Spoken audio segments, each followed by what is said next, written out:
বিসমিল্লাহির রহমানির রহিম। আশা করি সবাই ভালো আছেন। আল্লাহর রহমতে আমিও ভালো আছি। কিছুদিন ধরে একটা গুঞ্জন শুনবার লাগছি যে বিএনপির যে একটা নেতা পাপিয়া, তার সম্মান দেখে আমি বলতেছি, আপা আপনি যে কথাটা বলছেন এই কথাটা ঠিক বলেন নাই। দেখেন, বিএনপি খালি আপনি একা করেন না, বিএনপি যারা প্রবাসে থাকে তারাও কল্যাণিকজনে বিএনপি করে। আজ বিএনপি করে দেখে প্রবাসের মধ্যে, আর আপনি প্রবাসীগো যদি ভোটার বানায় তা আপনার কোনো সমস্যা নাই তো। সমস্যা আপনার কে লেগে সমস্যা? এনে অনেক বিএনপির লোক আছে, অনেক আছে যারা ওই বাংলাদেশের আওয়ামী লীগ সরকার থাকাকালীন তাদের বাংলাদেশে থাকতে দেয় নাই। তারা এখন প্রবাসে আছে। প্রবাসে আছে এই না যে তারা খালি অন্য দল করে, তারা তো বিএনপিও করে। তাহলে আপনার সমস্যাটা কি? আর হইল সবচেয়ে বড় কথা, যেটা মনে করেন যে বিএনপিরে খালি আপনি একা ভালোবাসেন না তো। বাংলাদেশে যদি 20 কোটি লোক থাকে, তার 14-15 কোটি লোক আছে শুধু বিএনপিকে ভালোবাসে, খালেদা জিয়াকে ভালোবাসে।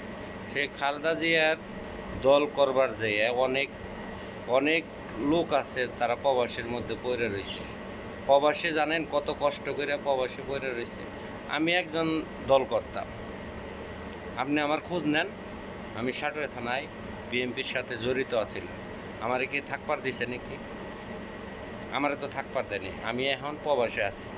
তাই যে বিএনপিকে ভুলে গেছি এটা তো কোনো কথা না। আমরাও তো দল করি, আমরাও দলের ভালোবাসি। এর জন্যে যে কথাটা কইছেন কথাটা ঠিক করেন নাই। আর আমার নেতা তারেক জিয়া, বেগম খালেদা জিয়া, এগো আমি সম্মান জানাই। এরা সুন্দর ভূমিকা রাখছে, এদের কথাবার্তা সব সুন্দর আছে।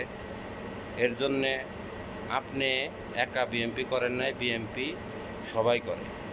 বিশেষ করে প্রবাসীরা যে ত্যাগটা করে বিএনপির জন্যে, বাংলাদেশের জন্যে, এই ত্যাগটা করলে আপনি করেন না, এই ত্যাগটা প্রবাসীরা করে। এর জন্যে সবসময় বুঝা হয় না কথা কইবেন, কারোর মনে জানে কোনো কষ্ট লাগে না। আপনার একজনের কষ্টের জন্যে বিএনপি দলের মধ্যে কোন দল বাজক এটা ঠিক না। আশা করি সবাই ভালো থাকবেন।